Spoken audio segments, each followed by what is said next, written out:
Hi, everyone. Mike Malatesta here, and welcome back to the How Did Happen podcast. On this podcast, I dig in deep with every guest to explore the roots of their success, to discover not just how it happened, but why it matters. My mission is to find and share stories that inspire, activate, and maximize the greatness in you. On today's episode, I've got David Lindsay coming to you from Australia. David is one hell of an inspiration. We talk about doing things the hard way, why you need to reverse engineer big goals, why he's always working on building the tallest building, and the importance of vitality in all parts of your life. So increasing your vitality is increasing your energy, your zest, your vim, vigor, and passion for what you do. And it's not just in the work environment, it's in life in general. This guy, it was so much fun to talk to. He's got a great accent, a great message, and this was really a great conversation as well. I hope you enjoy it as much as I did.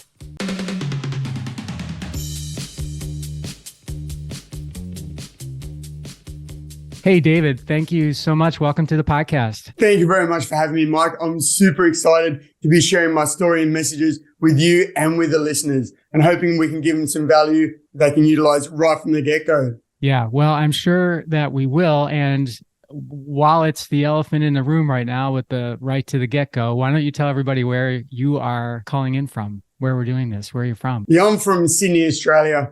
So at the moment, it's 5:30 in the morning. Best time of day to get stuff done. Yeah, Sydney, Australia, great place to be. I was born and raised here and live here with my family. Well, thank you for joining me at 5:30 a.m. Aussie time. That's really cool. I appreciate you getting up. Well, is this early for you, or do you usually get up by now? No, I'm normally an early riser. Normally I get up at about 3 o'clock and I'm at the gym by 4. Today I missed out on the gym because I didn't want to be all huffing and puffing and not being able to think, but I'll do it after this anyway.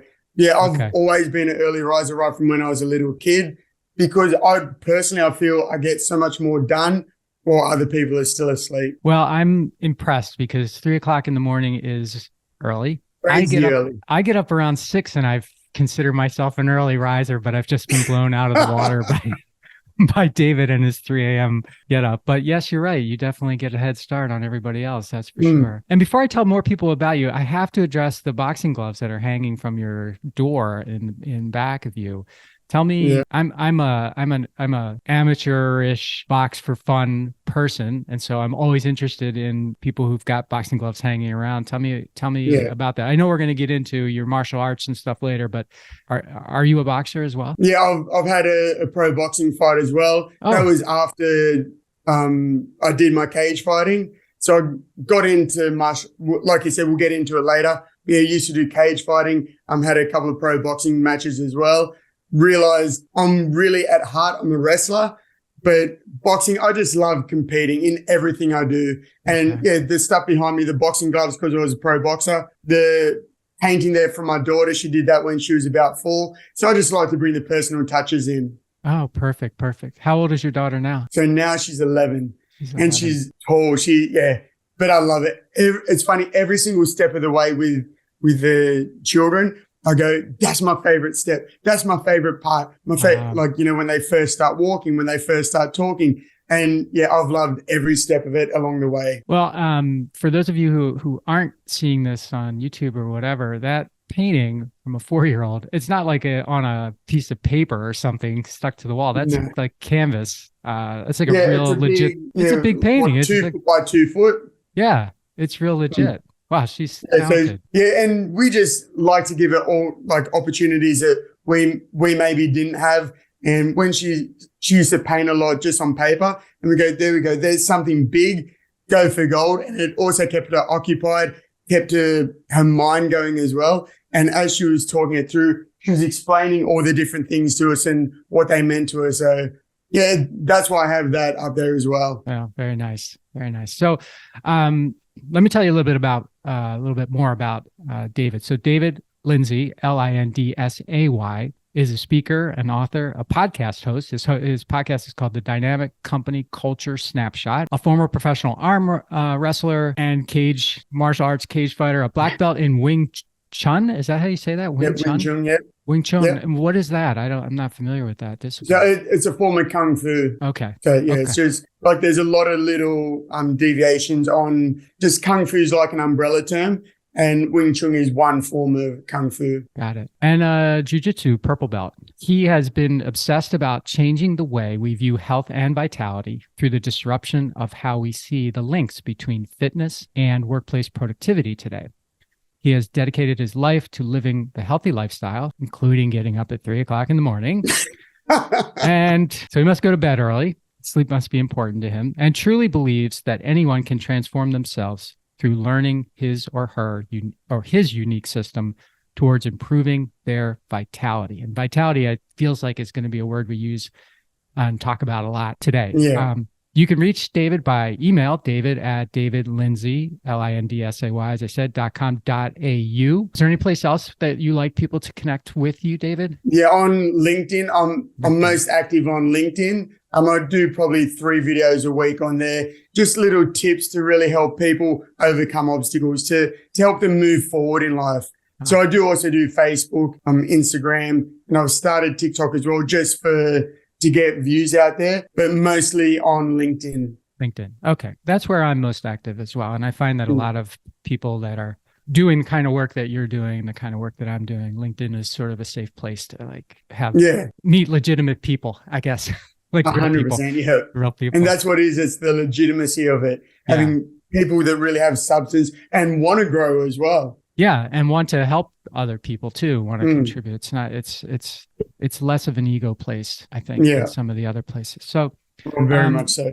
So with that, David, I start every one of my podcasts with the same simple question, and that is, how did it happen for you? That's really an easy question looking back, because I think Steve Jobs said it the best when he said you can't connect the dots looking forwards, but looking backwards, it's abundantly clear. So mine really started back when I was 13, and I used to play rugby league. I'm not the biggest guy going around, but I was very good, very strong. And I'm a Cronulla junior, which is in Sydney, and Cronulla was knocking at my door to sign a contract to play for them at the ripe old age of 14. But then I had South as well. They wanted to come. They wanted me to go across to them. And I was sitting down with my stepdad, and he goes, David, you have 2 choices here. You can either sign with Cronulla, where you're guaranteed to get into the team. So much pressure is going to be put on you because I'm going to be the captain. I'm going to be this. I'm going to be this. I'm going to be the star player in that team. Or you can choose to go to South Sydney, where you have to earn your spot. They're a bigger team. They're a faster team. They're generally more successful team as well, especially in the junior levels. And he goes, you're really going to have to earn your spots there. So I sat down it was probably only really 5 minutes, but it felt like half an hour or an hour. And then I decided that instead of taking the easy route, I took the hard route and went with South Sydney. And that's really where everything has gone off the back of that. I prefer to choose the harder route because with that, it helps with the mindset, and it also weeds out so many people that they do it maybe just for fun. So I went and played with South Sydney. I played with some guys that ended up playing for Australia in rugby league, but I suffered 2 knee reconstructions with that. One when I was 17 and one when I was 20. And after the second one, I went, okay, no more. We've had enough. I was still super competitive, but unfortunately it stopped my rugby league career. Because I was like 30 kilos heavier muscle-wise, there was a bloke who came up and asked me if I'd ever done arm wrestling before, just in the shopping center. And I thought, that's a weird question, but my competitive juices were still going. And he asked me how I go. And I go, I do it for fun, but when I have to pay for drinks with arm wrestle, I go, I don't pay for it. I win and they buy drinks for me. Wow. So he gave me his card and I ended up doing arm wrestling with him. I didn't actually make it to the professional arm wrestling circuit. I was on my way there to the States, but in Corfu in Greece, I was arm wrestling a bloke, turned and I snapped my arm. Oh, that's a nasty arm scar. Wrestling in there. Oh. Yeah. So I was at Corfu for a mate's wedding and was with my girlfriend at the time, which I'm very, very lucky now is now my wife, which after that incident, instead of the rest of our around the world trip, had to come back to Australia and get it operated on. When they operated on, they hit a nerve and my arm dropped. And I actually got a nerve conduction study and they said the nerves are shriveled up and dying. And all of a sudden my world was pulled out from underneath me. I was an athlete, personal trainer, worked at a gym, all of this physical stuff, and yet I couldn't use my arm. And So I thought, who's going to want a trainer that can't use their arm? Who wants an athlete that can't use their arm? My whole world got flipped upside down, shaken around. And luckily, I've got a good support network around me. And I was down in the dumps. I was crying for probably 2 or 3 days. And then I went, man, I've overcome so many obstacles along the way. How can I let a broken arm beat me? So I went and I tried all these different things. And eventually I got movement back. Still being super competitive because at that time I was, 22, 23. I went to a Kung Fu school and where I started Wing Chun, and like everyone, started off as a white belt. So I did Wing Chun, Brazilian Jiu-Jitsu, kickboxing and wrestling and worked my way up through the ranks with that and wanted more. I didn't want to just do the classes. I wanted to really be able to test it. And that got me into MMA cage fighting, which really led me to meeting my wrestling coach. And he really was another change of direction as well, where we used to spend hours and hours wrestling training, but also spending time talking about philosophies in sports, philosophies in life, and how the two really meld across. And we spoke a lot about mindset. And he goes, there was one throwaway conversation he had where he goes, David, I want you to take a note of the boys. He goes, after coach, I'm the leader there. And I was like 65, 70 kilos at this point. These were monsters. They were 100, 110, 115 kilo, big men. But yet he was 100% correct. And he goes, David, you've got so much more in you than just fighting or so much more in you than just working at a gym.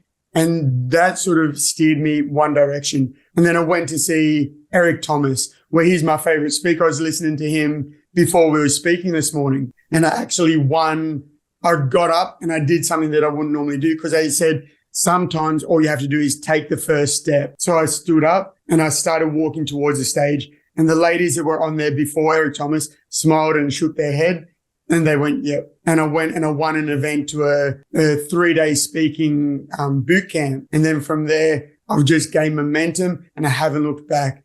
My sport, I still am very active physically, mentally, all that sort of stuff with gym. I still manage a gym, but I also do speaking now as well, which has taken my life, my philosophies from sport. And we saw a big gap in the corporate world, like we said, about vitality, especially the last 2 or 3 years.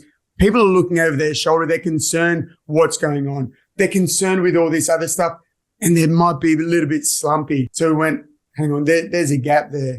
Let's fill that gap. Let's raise vitality, because if you raise vitality, you raise morale, productivity, and therefore profitability within the business. And people are happier. They work more. They're willing to do more for people that they care about as well. So that's the short version of where I am now. Okay. Yeah. Thank you for laying you laid a lot down there. I appreciate it. I have some questions on parts of your answer. The first one was the wrestling that started much later then, is what you're saying. That was like something that, or were you doing that as a teenager as well as playing rugby, or did it start? I got the impression that maybe it was something you got into later. Yeah, 100%. And I was lucky with that, where my grandpa, he was actually a really good wrestler back when he was a kid. So we used to do stuff like that, every time me and my cousins would get together. So just about every week, my grandpa would put us through some wrestling stuff. But it truly became my sport when I was, after football. So you used to do a little bit of wrestling in football because of the tackle, same as in gridiron, you have the tackle. But wrestling was, probably when I was around 23, I really started that just as an individual sport. And the mindset that comes from that, the grit, determination, the knowing that the thing with wrestling for me, which I've taken into speaking, which I've taken into all these other things as well, is it's the art of getting comfortable being uncomfortable. Like being able to calm yourself down. Because if you're in a position and someone's there, they're bigger, they're stronger, and you tense up, you panic, you waste so much energy. You're going to put yourself in vulnerable positions. And it's the same as in a board meeting, or it's the same as when you're up speaking. If I'm there and I'm nervous and I can't control myself, I can't get comfortable being uncomfortable. People can feel that. Yeah. And especially when I'm talking, to 100, 200, 500 people, they feed off my energy. I want it to be positive energy. if it's nervous energy, it's going to change the entire room. And I'll definitely dig into the speaking more, because I'm really curious about how that evolution has come about. You sort of teased it a little bit, and talking about the fella, I can't remember his name, that you were listening to. Eric Thomas. Yeah, Eric Thomas. So I want to get into that later, but I want to go back to this conversation that you and your stepdad had about when you were 14. So if I'm just going to Americanize this a little bit, you were basically at 14 years old, you were being recruited to be a professional rugby player. Yeah. And you had these two different options that were recruiting you. Is that normal to be recruiting athletes at the age of 14? First of all, is my first question. And then my second question to that is, where was your head at? I know you were maybe confused about which choice to make, but how heady was that? Were you like, I'm the man, or were you like, oh my gosh, I can't believe this is happening? It isn't really that common, and it wasn't like a massive contract. It was a little one to sort of sign you up to get you in their system. So it was massive for me at that time, because no one else I knew was getting contracts to play football. No one else I knew was getting contracts to play sport. And I was lucky as well, because I'd only been playing rugby league for 2 seasons before that as well. And again, it comes back to mindset with that, because really, and taking it a couple of steps back, I've got an older brother where he's 18 months older than me. And we started off playing soccer, but so that we wouldn't go one here, one there, my mum and dad put me in the same soccer team. So I was always competing against people that were 2 or 3 years older than me. So, when you're 6 coming up against 9-year-olds or 8-year-olds, they're monsters. Yeah. But I didn't let them beat me. So it's always been ingrained in me that it doesn't matter how they are, I'm going to find a way. And it's the same, and that sort of has progressed through life as well. So playing rugby league, I've never been the biggest guy, but I've been the most competitive. And with that, I was very chuffed, obviously, that you had the Cronulla Sharks coming, literally knocking on my door to sign a contract. But yeah, it was a conversation. It was just sitting on my bed, and my stepdad goes, there's no guarantees in life. He goes, you don't want things to be given to you on a platter. Earn it, because then it'll have so much more value. And so it was a choice of going to Cronulla, where I was guaranteed to get paid, or not even guaranteed to be in the team at South Sydney. And he said to me, he goes, so do you want to walk around just with it being given to you? He goes, there's not much benefit to that, because then, you tend to rest on your laurels. It's like kids that are incredibly talented, yet don't put the work in. Yeah. That's a waste of talent. I was never talented. I used to train, well, I still do. I train crazily hard in order to put myself in that position. So it's always been about hard work. And that's where I sort of went, okay, I can take the easy route, or the hard work, the one that's not guaranteed. But if I do win, it'll pay so much more dividends. And so I went that way. And yeah, like I said, that sort of kept going with all parts of my life as well. Yeah. And when you were 17 and you were experiencing the knee injuries and stuff, can you take me back to that time? And how were you? Were you like, oh, my stepdad was wrong, I should have gone the other way? I never thought that. Okay. Because of the people that we met through football. Like 17, it was in the semi-finals, and I was playing against Parramatta, where they were one of the favourites to win the competition. And I ran out from dummy half, and I was walking along with the ball, like I hit and was still edging forward, and a bloke took a dive at my back knee, and it just bent back and in. Straight away, I heard the pop. The people in the crowd heard the pop, and they knew that it was done. But I don't regret a thing about that, because like I said, I played with people that have played for Australia. I've learned so many lessons from my rugby league days that go across, like about the importance of teamwork. Because with that under 17s team, even though I didn't get to play in the grand final, that was a team, we won the grand final. We didn't have the best team going around, but we had the strongest team ethic. We had the strongest, tightest knit group, and that's what got us over the line. So, there's no regrets at all that maybe I should have taken the easy path. I don't believe in taking the easy path in any way. because easy come, easy go. Yeah. The wrestling, arm wrestling. Let's go to arm wrestling first. So I, like you, have never had someone come up to me in a parking lot and say, "Hey, you ever think about arm wrestling?" And you're the first person that I've had on the podcast who is, as far as I know, been a high level arm wrestler. So I'm just going to ask a follow-up question to it. What's the key to being good? Because I don't think it's necessarily strength by itself. So there's got to be a combination of things that make you great at that. I'd love to hear what those are. Yeah, for sure.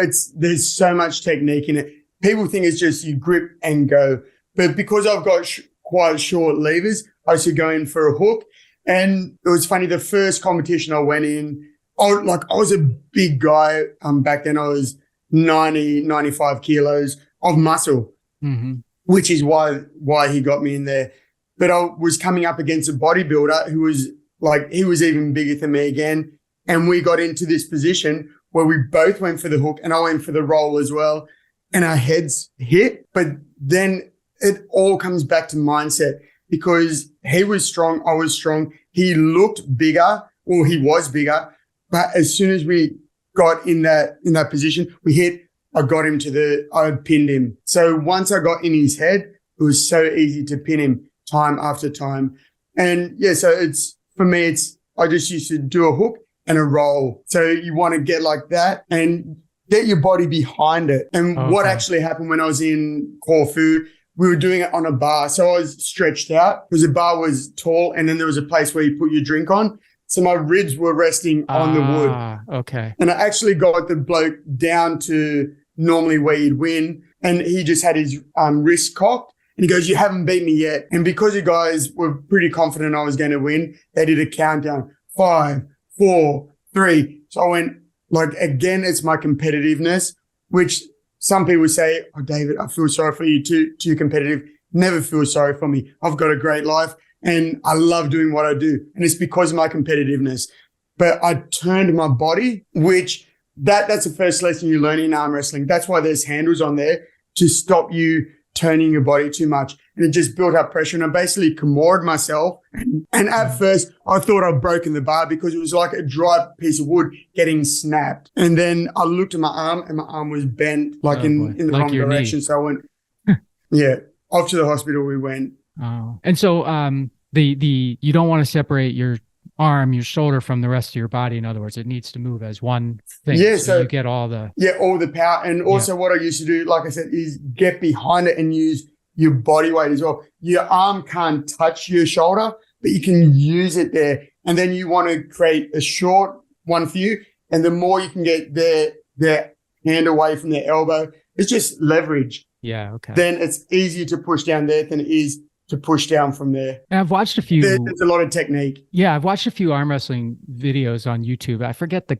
guy that I was watching, but it came across my feed, so I watched a couple of them. And you talked about getting in the other person's head. He's like a talker. Like he would talk. Dan Leverett. Yeah.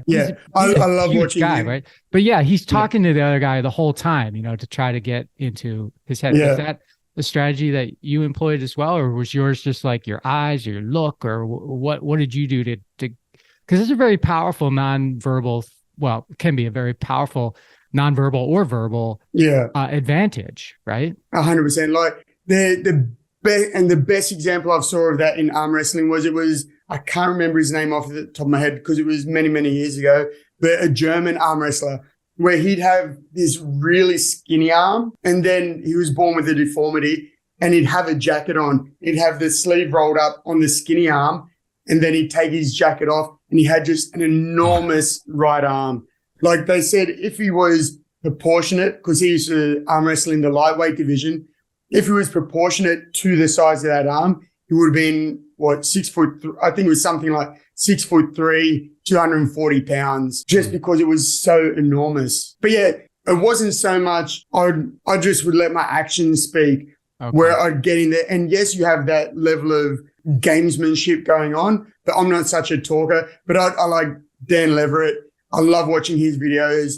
And also there's a guy called the Arm Wrestling Whisperer, where he's just a little bloke, but he has his technique is just so good. And he's there talking to people as they go along. Okay. And he has complete control, and he tells them how to make it better for them. He goes, put pressure here, put pressure. I can feel that. I can feel that. Don't turn your body. Keep looking at your hand, all that sort of stuff. And it's all just getting in their head. And this injury that you had, you said you lost nerve condition or something. How did it? Tell me how it came back. What did you end up finding that worked to get it back? Yeah, because initially, like I said, I got a nerve conduction study where they put needles in your arm and they send electrical currents through to make sure that the nerves are still firing. And what personally I think it was a misdiagnosis, because all they did was they hit the nerve, which shut it off, but it didn't kill it. They didn't sever it. But during that time, I didn't know that at the time. So I was doing everything I could. I'd change my diet. I went and see homeopath, naturopath. I was doing anything I could. Physios, getting this ointment to rub on, stuff to eat that can help improve your nerves, all that sort of stuff. Because I don't like leaving things to chance. I line up everything I can. And it's the same as with speaking. I line up everything I can. It's with sport, with business. You don't just close your eyes and shoot. You line it all up and then you knock it down, and it's like a domino effect. So because that was my life. That was who I was as a 22-year-old, for it to be taken out from underneath me. And then there was a switch. I went and go, I'm going to beat this. I don't care what they say. I'm going to overcome this. And that's what's happened many times. Like, my wife had a terrible accident. She shattered a femur, and we went in with that same mindset. Of course you can go sit in the corner and feel sorry for yourself, right? But that doesn't help anyone. What can we do to move forward? What can we do to make the most out of this situation? Because you can't undo stuff that's happened. I couldn't undo my broken arm. She couldn't undo her accident, which caused her leg to be shattered. So what can we do to come out better than we went in? What happened to her for that to happen? Yeah, she was on her way to work, and she used to ride a motorbike, and she got hit by a car, went and flipped. And I was actually all things considered, we were extremely lucky. I got a phone call from her not long after she left, and I thought it was too quick for her to be at work. And she goes, David, I've been hit by a car, and I think I've broken my leg. And she brings this up all the time, that I was hoping that she was going to, yes, been hit. Obviously that wasn't a lie, but I thought that she might have been exaggerating with her broken leg. But like I said, I was very lucky that she called me up, and I got there. I managed to pack up our daughter, because she was 7 months old at the time, and get to that place just before or just after the ambulance. And she was still in the gutter with her leg bent in a very, very bad way. And yeah, she shattered her leg. And what I'm just like that. Oh, he's showing me the X-ray. Yeah. So it's broken in multiple places. Yeah. Yeah. Well, I like to say, shattered. So yeah, it was a very long recovery. I had to have 6 months off work to look after both my wife and daughter. But again, we didn't sit in the corner and go, poor us. No, it was time that we were never going to get back again. So we really built a stronger relationship as a result of that. Okay. Well, not good for you for both having gone through such serious things, but good for you for both overcoming and for having one another. 100%. During it, right? Yeah. Yeah. So, vitality, you mentioned it. We're going to talk about it. I want to start first with how you define it, because I want to make sure people understand what vitality means to you. Yeah, because for me, it's easy. It's increasing vim, vigor, and passion. Having energy, not energy just to get by, but energy to go above and beyond. Because in my talk as well, I talk about vitality, and it actually comes from the Latin word vitalis, meaning of or belonging to life. So it means having life, having energy, because you have a look at your vital signs. So vitality, and it's a pulse rate, your respiratory and breathing, and your blood pressure. If you don't have these vital signs, you're dead. So increasing your vitality is increasing your energy, your zest, like I said, your vim, vigor, and passion for what you do. And it's not just in the work environment, it's in life in general. Because it'd be a world of difference if I was to be here and go, thanks for having me, Mike. I really appreciate, as opposed to, Mike, thank you very much for having me. I'm loving this so far. And just the energy, it comes through the screen. It comes through the audio as well. That's what it is. Yep. Okay. Thank you for that. What is Vim? I'm not familiar with Vim. Is that the first thing you said? Vim? Yeah, Vim, vigor, passion. So it's really just, like having a zest for life, being upbeat. I'm gonna start using that, Vim. That's not something I don't think I've heard of that before. So thank you for that, David. My pleasure. So as far as like coaching mentality, right? So I'm assuming you're a speaker, you have your gym, so you're basically coaching people all the time. Right? But when was the time that you thought to yourself, I am a coach. That's like who I am, if you define yourself that way. Definitely. And it came from that conversation that I had with my wrestling coach. Like it was many, many years ago. But before that, I never ever thought of myself as, anyone special. I never thought that I had the authority, that I had the power to change people's lives. And then that throwaway conversation, and then everything else has really built that momentum along the way. Like even when I first started speaking, I went, who's going to want to listen to me? I'm not Eric Thomas. I'm not a Les Brown. I'm not a Tony Robbins. Who am I? And then again, it's building that momentum. And I go, no, I know that I have a story. I know that I have a method to share with millions of people out there. So what's the best platform for this? In the gym, I can reach 1-to-1. Coaching, I can reach 1-to-1. In a classroom, I can reach 1-to-30. In speaking, I can reach 1-to-thousands. With a podcast, I can reach 1-to-thousands. Right. So just a bigger impact you can have as well. How long? So this really fascinates me because I have similar thoughts, and I think maybe a lot of people listening have similar thoughts where they want to do something, but they are comparing themselves to other people who are doing something like that successfully. You mentioned Eric Thomas or Tony Robbins or something. And it's rather than it being an inspiration to do, not to become them, but to become what you can become, your own sort of way, they say, well, I can't, it's too hard to be like, what do I have that they don't have? Sort of like what you were saying. How long did it take you to work your way through that, David? Like, you've got a lot of confidence. Obviously you always take the hard way. You have all of these things maybe naturally built into you, but I'm not naturally. But still it's okay. So good. It's not natural. So help me understand how you worked your way through it. Yeah. And it doesn't happen overnight. And that's what many people go, they have this expectation that, within 2 months of speaking, I've got this keynote, I'm going to be doing this, and this. 2 months later, they don't have anything. And then they go, oh man, I tried, but I got nowhere. You don't get anywhere in 2 months. Because think about when you go to a gym, you don't go and start with 140 kilos on the bench press or say 250 pounds on the bench press. You don't start off with that. You start off with just the bar. And then gradually, it's a slow incremental process. You go millimeter by millimeter. The same with wrestling. You're working your way up millimeter by millimeter to get to the end goal. And what a lot of people, and I did this as well, was think that those guys are so far away that how can I get there? Right. But then what you do is you break it down, you reverse engineer stuff. So it's not about being intimidated. It's about being inspired by them. Like how did they get there? They weren't always those people. They put a lot of hard work into it. And like you said before, that like I was born with this, and no, I wasn't born with anything. Like I said right at the start, I wasn't born talented. I used to just train hard using my body, using body weight. With football, with fighting, with arm wrestling, I put myself into those uncomfortable situations because that's where growth happens. And especially, and it comes back time and time again to wrestling, because that's how I could overcome bigger guys.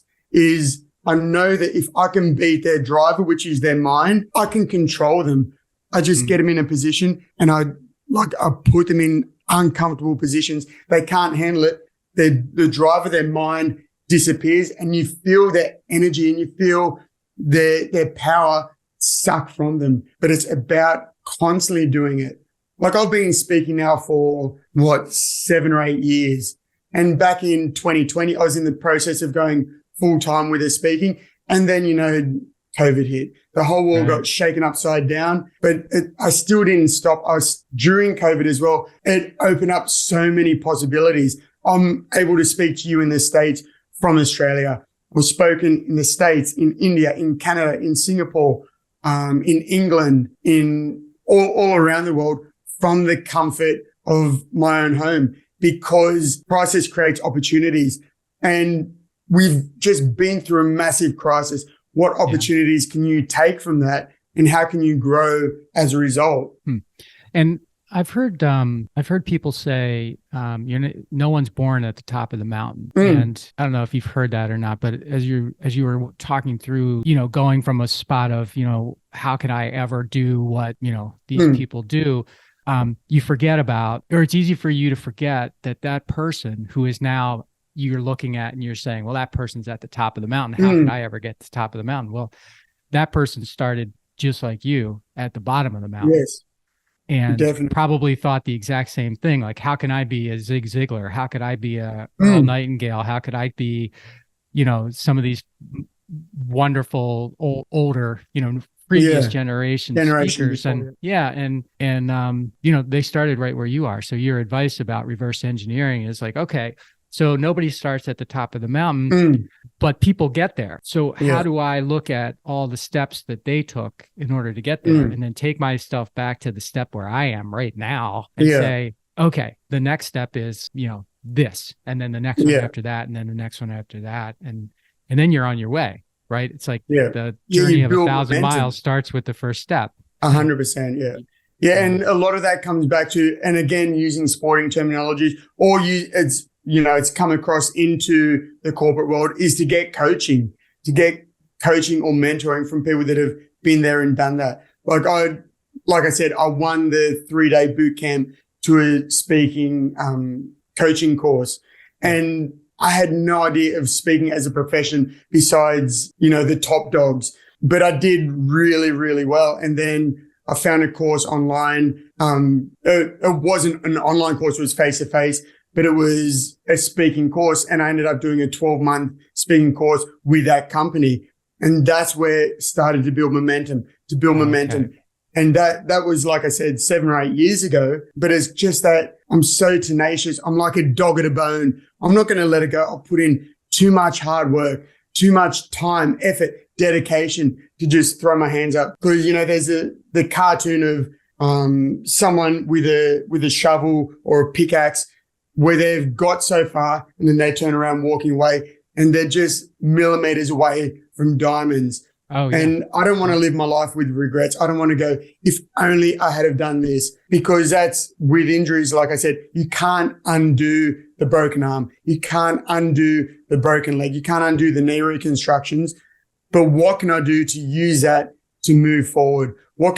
How can I use that discomfort, that time, to come out better than I went in? And what would you say, David, is the most unique thing about you that resonates with people that you're speaking to or coaching, for example? I think because, like, of my background, I didn't come from a rich family. My parents split up when I was younger.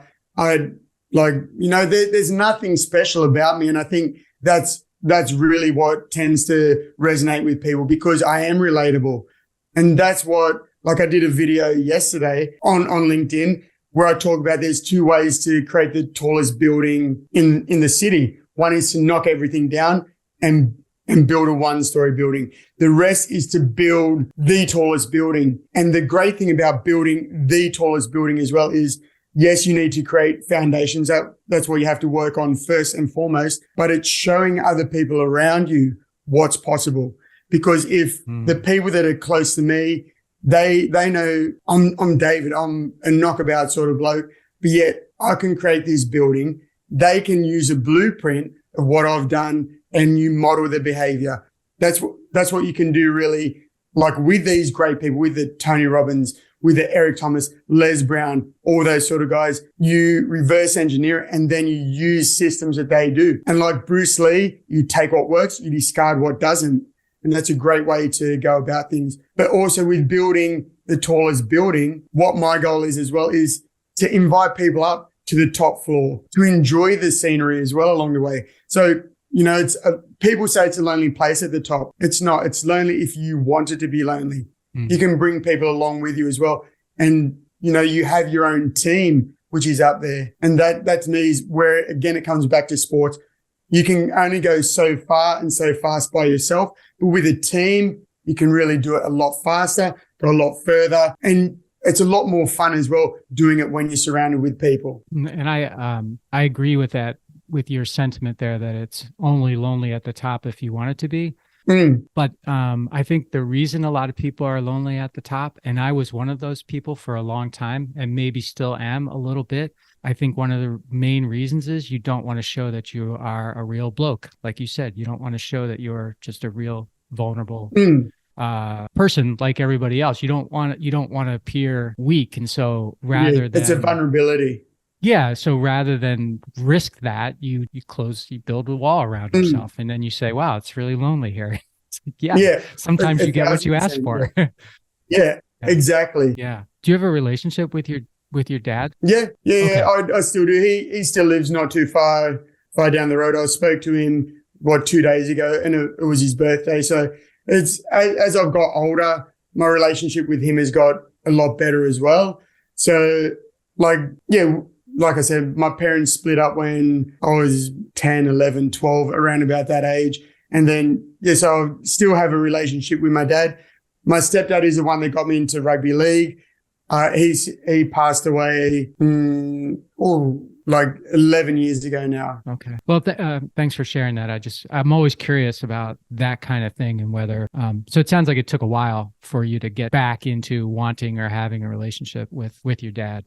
So it was more just circumstance. Okay. That's all. I look at it. Looking back at stuff, I go, I still don't know what happened. I don't want to know, because, I just live how I live. Yeah. And I get along really well with my mum and dad, and they're both extremely supportive. And my wife especially, she's super supportive. She didn't want me to fight, but yet she was super supportive of fighting. She was there. She was my biggest cheerleader. She doesn't understand speaking, or she doesn't understand that sort of stuff, but she's incredibly supportive. And, that's like I said before about having that network around when I broke my arm, when she broke a leg. And it's not just us as a family, as me, my wife, and my daughter, but our close friends, my wrestling coach, my buddies from work. These people, we really help each other through both good and bad times. Did your wife think you might have had a screw loose or something when you said you wanted to she still cage thinks fight? That. Yeah. She still thinks that. Okay. Maybe a bit right. Yeah. When you're speaking to people, when you're talking to them, do you consider yourself motivational? Do you consider yourself inspirational, or do you consider yourself something else? And when you're done talking to somebody, David, or a group or whatever, what do you want them to do? What do you want them to do as a result of experiencing you? Because I believe really it's a little bit of A, a little bit of B, a little bit of C. So yes, motivational, yes, inspirational. Because when I'm talking about raising vitality on the stage as well, I have to have, you don't have to have, I choose to have that energy as well, so that it really comes across. I get them participating so that they can be part of it. But what I'm doing, I'm just giving them tools. Okay. So like I said, I got my 5 steps towards improved vitality. So I'm giving them the tools, and then it's about them putting it into action. There's things that they can put into action as soon as we finish from there. Because I talk about the power of music, the power of posture. So that I'll run through the 5 steps quickly. So it's snap, creating routines and rituals to snap into action. Napping for peak performance. We're not designed to work 24/7, 365, but with people burning out, we need to nap for peak performance. And then tapping. So with fighting, I can get caught in an armbar. I can fight it to a certain point and I can tap. Once they tap, they let go. I go back to my coaches and we learn what to go about it. Why did I get caught in that armbar? And then we learn, grow, and evolve. So especially now is a perfect time to try new things, to be an innovator or an early adapter. And also don't worry if it fails. If it fails, you tap, you learn, grow, and evolve. And then the fourth one is clap, is celebrating. We see it all the time in sports, but very rarely in business, because when you celebrate, it's about bringing the team together. Like I mentioned before, when I was playing for South, we didn't have the best team. We had a good team, but not the best team. But we had the tightest knit group that you couldn't possibly have. And we wanted to do it for each other. It's the same in work. So celebrate. And then the fifth one is recap, all about continuous, never-ending improvement. And that's in everything we do. And as a coach, I want problems. As a coach, I need problems, but we also need solutions. And this doesn't come from top down, but more importantly, from bottom up, from the people that are on the ground floor, from the players, from the floor staff of employees, the people that are in amongst it. And then, because if, say for me, for example, if I'm the same speaker in 6 months as I am today, that's a waste of 6 months. Right. If my football team or my fighting is the same team in 6 months as they are today, that's a waste of 6 months. It's the same in the corporate world. If your team's the same in 6 months as you are today, again, that's a waste of 6 months. So it's all about that continuous, never-ending improvement. I like that the tapping, because you're basically, if I got it correctly, you're basically saying, okay, so not winning isn't losing, not winning is learning, right? So I don't win. 100%. I'm not going to win because the guy's got me in a spot where I can't get out of that spot. So I tap, and then you go back to your coaches and you basically look at it as, okay, well, I don't want that to happen again. So what would I have to do differently in order for that not to happen, as opposed to, oh man, I got beat and I give up. Yeah, right. Throw your hands up. Yeah. It's and almost I talk about companies, that were tapping and evolving but stopped. Like, because you look at Nokia phones, they were enormous. Yeah. They had over 40% of the entire mobile phone, even after the introduction of smartphones. But they stopped tapping and evolving because they were too invested in their Symbian system. You have Kodak, where their money was in film. They actually had the first patent to the digital camera, but they left that on the shelf. You have Blockbuster, Toys R Us are a few examples. Then ones that are constantly tapping and evolving, moving forward. You have Meta, former Facebook, or that. You have Tesla, and then you have McDonald's. And I love using McDonald's as an example because everyone knows McDonald's. But it doesn't mean that those companies have never failed. But they fail fast, they fail forward, they tap and evolve. Because I talk about with McDonald's, McPizza, McHotdog, McSpaghetti, McFettuccine, and McAfrica. Because a lot of people aren't even aware of this entire list. They've got a huge amount of products that failed, but they tried, they failed fast, they learned from it, but they failed forward. So you tap and evolve. Yeah, and the tapping thing is like a lot of business owners too. They don't tap when something's not working. They don't tap out. They just want to grit through it, right? I know this is going to work. I know this is going to work. And you keep pouring time and resources. Yeah, and that's why I use armbar as an example, because like I can fight it to a certain point. I can try and get it back, but you have to know that there's a point of no return. There's a point, if he has me locked out, he's got his legs across here that's holding me down. All he has to do is pop his hips and either my elbow is going to pop or my arm's going to break. So you get to a certain point and you have to know when to tap. Yes, fight it. Don't just give up, but know when that point is. So you have the innovators, early adapters, then everything has that apex, knowing when is it time to jump off to the next thing. Speaking of next thing, what is your next thing as an athlete? As an athlete? So what I do, I coach people with that. Like I've got a mate, and a lot of it, I've been lucky enough to coach first grade footballers, guys that have won championships, guys that have played for Australia. I've helped a couple of Olympians as well with their training. One of them should have got the gold in the 2000 Olympics, but got disqualified. And like they're gold medalists in the Commonwealth Games, gold medalists and silver medalists in walking.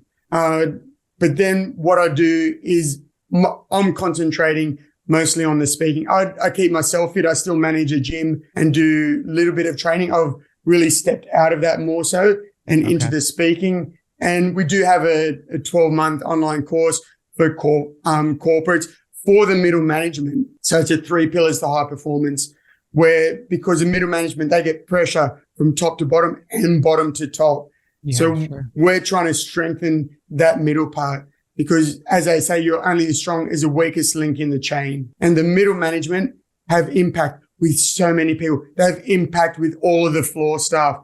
So if we can improve them, well, the company will go so much better as well. And I've also heard, and tell me if this is your experience, I've also heard that the middle managers are the ones who have the biggest impact on employee retention and how people feel about the company. So the middle management either forces people out or they, make or break. Yeah. Yeah, 100%. Because they're the linchpin. And that's why we decided to go specifically for the middle management, because the C levels, the top guys, they have their own individual coaches. So they might have that. But then the middle management, like you said, they've got their impact with all of these people on the ground floor. If you have, say, 10 or 20,000 people, these middle management have impact with every single one of those people. So if we can positively affect that group, they're going to positively affect the people below them, but also the people above them. And it's just a great way in. And they're often the neglected people. They're often, they maybe neglected, and they're in the toughest spot because like you said, there's pressure or expectation from up, there's pressure and expectation from below. You know, it could come from either direction at any time, and you have to be able to navigate. Yeah, or both. Yeah. Good point.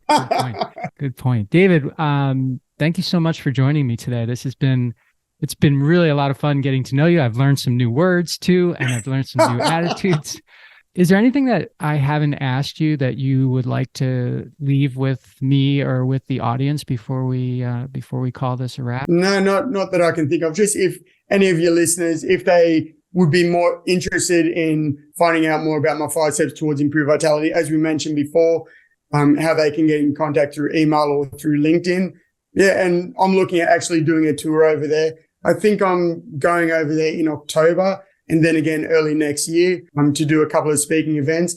But yeah, I really want to get over to the States to make a bigger impact, because Australia, I've been up and down the East Coast. We just don't have the population that you guys have over there. Well, I think you'll be a big hit because one, you've got the vitality. You definitely have that. You've got the stories. You've got a genuineness about you. You're funny, you laugh, and you're serious. You know, I want, the hard way is my way, and I'm not going to let something get in my way. And people, I think, can't get enough of that. Plus, you got the accent, and Americans love. They love everybody with an accent. Believe me. So I think it'll be a big hit. And for those of you listening, you don't have to wait, because you can get David just like I've got him here. You can get him.